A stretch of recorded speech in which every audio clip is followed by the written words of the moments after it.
right, here we are, guys. Back in the blind. Ready for another episode. All right, we got some cool stuff to share today. Basically why we filled this stock and that shroud with this kinetic sand. And that seems kind of crazy, but I'll show my thinking behind it and see what you guys think. Okay. So over here, we're going to take a look at some paperwork that I've drawn up. I've just done it by hand. And so this is kind of, it is what it is on this. All right, we'll go over to channel 4, I believe, so 3, there we go. All right, and I'll show what I've done here to get this shroud full, because the butt, obviously, this butt was really easy. You just take these 2 screws off, pull the butt plate, and it is, it's empty. The whole thing's hollow. You just pack it full of sand till it's completely full. Fit the butt plate to it the best that you can. Pack a little bit in the hollows of the butt plate, and smush them together, and a little bit of smush out, and then you kind of work it out and open it up a couple of times and clean it up, and next thing you know, there it is. It's totally packed in there really nicely. All right, but for the shroud, that was a whole nother story. And so I had to machine up this piece of aluminum right here, and this was specially fit for this tool right here. This is the tool itself, and this tool would take and push this aluminum piece down, and I was able to use that to pack the final pack. But this aluminum piece here was removed for the most part while I was packing, and what I would do is I slide this piece right here, this is hollow you see, and I would slide this over the barrel like so, and I had this sieve right here that would go, that went over the shroud part, and this came up through the inside of the barrel, and I would pack it around into the shroud with this 1/8 inch rod. This is like a 3-foot 1/8 inch rod right here. Okay, and so I packed it all down into the barrel, and then I used this aluminum piece here and the threads from a Donny FL adapter. Okay, the Donny FL adapter that goes down and goes slightly over the barrel. Well, I took and I put the adapter that I milled that was exactly the size of the barrel and exactly the size of the shroud, you know, like an air fit. All right, and there was a machined out portion right in here for the Donny FL that extends over the barrel, but it would push this, compact this down for the final compaction of the sand. And I had to remove a little bit of sand the first couple of times and recompact because it was a little bit too full. But then once I got it all in there and screwed down really tight, everything was sweet. And it's not hard to remove the sand because it kind of sticks together. And so it doesn't really like get everywhere or anything like that. Okay. And so you may be asking, well, man, why all the effort, right? It seems like a lot of effort. Well, this is my thinking behind it. Okay. So we'll go to, first off, we're going to go to the materials page here. Okay. And you can see that there's several materials that can absorb pressure waves and vibrational frequencies really, really well as hard impacts or other things like that. One of them is carbon fiber, and it's lattice. It's got a square lattice that's wove, and it's a hard and solid, okay? The next one is kinetic sand, or what I would say Newtonian sand, okay? And it's flexible, but the grains themselves are hard, okay? And so it's like sand, but it's stuck together, okay, with a binder, all right? And then you have Newtonian fluid, which can take a massive impact, and whenever you hit it, it responds by seeming more, or basically getting more solid due to surface tension, okay? And this is a very similar product, okay? But you can use it to pack much better than Newtonian fluid, which would flow out all the little crevices. Whereas this, you could, the granule size is a certain size, and so you can pack it into certain places. Well, the reason for this is to try to deaden the frequency that the actual gun is vibrating at, okay? And so for the vibration, it's a sinusoidal wave, and the barrel actually kind of does a circle, okay? And if we look at it here, we can see that the circle is from the torque from the inner tube as the projectile goes down the barrel. Okay, that's the time from whenever you pull the trigger to the time that it exits the barrel. That's your time value there. Okay, all right, and that time value is incredibly important in your accuracy. Okay, because that time variable is what allows you to know what point as your barrel is rotating through the initial shock, as you pull the trigger, you have the initial shock, and as that projectile starts going further and further down the barrel, that shock wave is expanding out, and the tangent force of the projectile is causing that barrel to circle like a string that's being struck, and it has a frequency, and that frequency, where it's at in its rotation, as it's rotating, when this bullet comes out, depends on where you're going to hit at the target. Okay, so whenever you're adjusting your sights, you're actually adjusting for not the point that your gun is actually pointing at rest. You're adjusting for where the gun potentially is going to be as it rotates after the initial shock wave has started. Okay, and so if we look at that a little bit more precisely, is if we look at just a small angle at 25, 50, 75, and 100, if we were to use these as ratios, okay, we would see that the deviation starts out very small here and gets larger and larger and larger as you go out. You can see it by the angle that's represented there, okay, if you can see that clearly, all right? And so whenever you're tuning, you're actually tuning to the node of the exit node where the bullet exits the rifle on your target at these different ranges. And so that node could be 360 degrees, it could be anywhere. So let's say if it was just, perhaps it happened to be top dead center, that means that whenever you shoot the gun,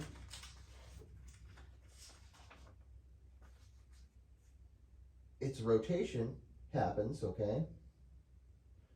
And as it goes around, you're hitting this spot, and you know, okay, that's where it's at. Okay, so you move your point of aim up to this spot where it's been hitting consistently, and now you're not actually truly scoped in. You're not actually really truly zeroed. You're just hitting in the spot at that particular range where that's at. But if you want real accuracy, you have to figure that out for whatever tuning you happen to have, okay? And so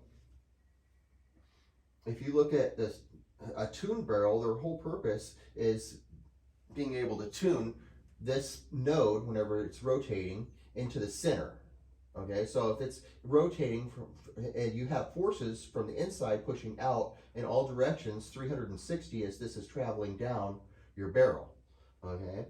And so if you, this is actually what, if you were to take and shine a light after you've pushed the force from the initial shock wave out the barrel, you would actually see the pattern as the barrel moved around like this. You'd see that it was moving oscillating in a circle, okay? Unless there's barrel bands or other things we're talking about a free floating barrel here in this situation, or the end of a barrel that's not banded, okay? And so you have this oscillation here that's circular like a string with a frequency, and right whenever that bullet comes out, if it comes out right here, let's say at 1 second, it's an arbitrary time of course, but 1 second, and it comes out right here, this is where you tune to. This is what it's tuned to, because it comes out, if the air is provided, gives you a consistent exit time, your shot will be here every time. If the air value changes, this time value, because of how much force is being committed to it, okay, that this nodal point will change around the vibration of your barrel, the frequency of your barrel, and the distance of the offset. So in other words, you know, let's say it's a 32nd of an inch that it oscillates like that. Well, that 32nd of an inch and your dead center of your barrel translates out to this circle, and then you have to tune to that circle to get your shot dead center to where you want it in your scope, if that makes sense. Okay. Well, with the kinetic sand, because it's like a Newtonian fluid, similar, it's applying back pressure whenever the pressure is being applied to it. So instead of specific nodal points, which is whenever you're tuning, this is your exit point. Well, this is wherever this 360 degrees is. Okay. Well, with a dampening blocks, you can take and reduce this large growing frequency by barrel straps or a shroud or a whole variety of other things that you can use to dampen the frequency of the barrel as the projectile is leaving it. Okay. Well, this sand is doing that not in just 1 or 2 or 3 or 4 spots, okay, which I've studied all those up to 4 and 5 different points for dropping the nodes down, because the magnitude of the node, if you dampen it, will drop down and then start to grow again in a linear tube. Okay, so if you have a barrel band here and a barrel band here and a barrel band here, each time that force hits one of those barrel bands, it's going to be reduced because it's dampened. Okay, well, the idea is to dampen the whole barrel, and that's what I'm trying to do with that kinetic sand. And what I'm showing here is as we get further out, for the Avenger, we had what's basically a 1/3 wave. Okay, now if you were to look inside the Avenger and take it all apart and take the shroud off, you're going to find one block that allows the end of the barrel to have some oscillation, but the oscillation isn't large enough to affect the hole that it's coming out of in the end of the shroud. If that's been engineered, I'm sure they figured out where they had certain tolerances all the way around so that no matter how much this was moving, oscillating, it wouldn't hit any of those edges. Okay, and so what we want to do is what I'm trying to do is, instead of this here, which allows an oscillatory wave to happen, I want to convert those oscillatory waves into transverse waves by using this Newtonian type sand to defer the energy all the way down the barrel as it's going out to the edges. Okay, and then of course you have the shroud. Okay, and the shroud's going to work, they're both going to work against the sand, because the sand is going to, whenever the sand is absorbing energy, it's going to absorb the push this direction and the push this direction on the shroud. And so it's going to effectively deaden the barrel considerably more than just tuning. And so instead of having this big pattern way out at 100 yards, for instance, because you're not going to eliminate the frequency or the vibration or the shock wave altogether, obviously. It's not easy or even practical to think that we could do that completely. But we can dampen it to a point so that instead of having groups that are based around tuning a oscillatory area this large at 50 yards or at 100 yards, tuning this area instead, which will of course give you more accurate groups. And so that's what this whole idea is based upon. And so we're getting ready to get to the point of where we're going to show the 100-yard test next.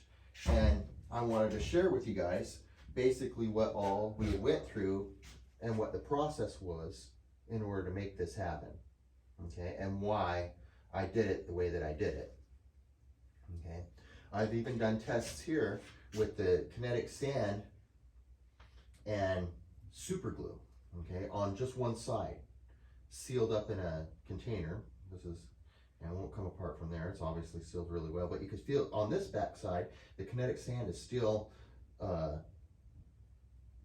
pushy and squishy, but on this side, it's solid like a rock.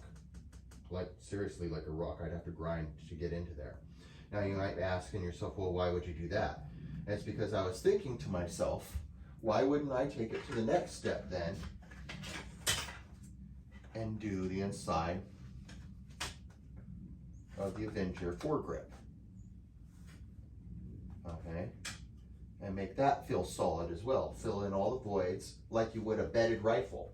Now see, bedding a rifle is pretty much the same thing. They're trying to reduce the frequency, the vibration of the barrel. And by bedding everything down, they're basically making the tolerances so tight that the wood, which also absorbs frequency as we know, that's why they use it for instruments as well, okay? And in the right conditions can also increase the frequency or not the magnitude, okay?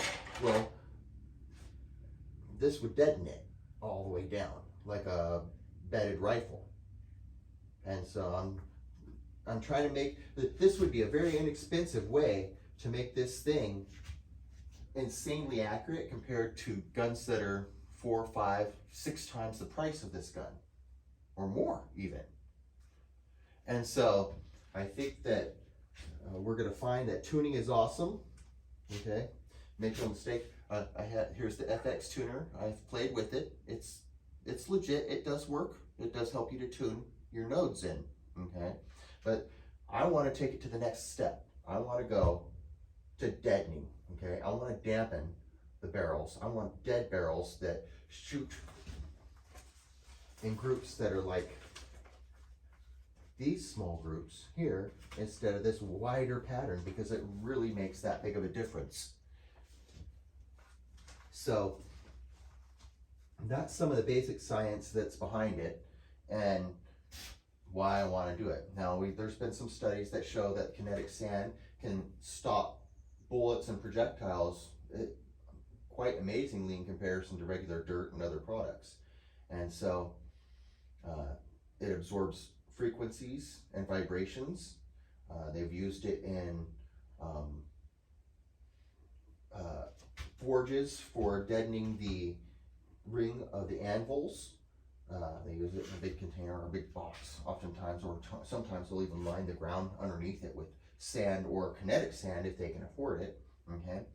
And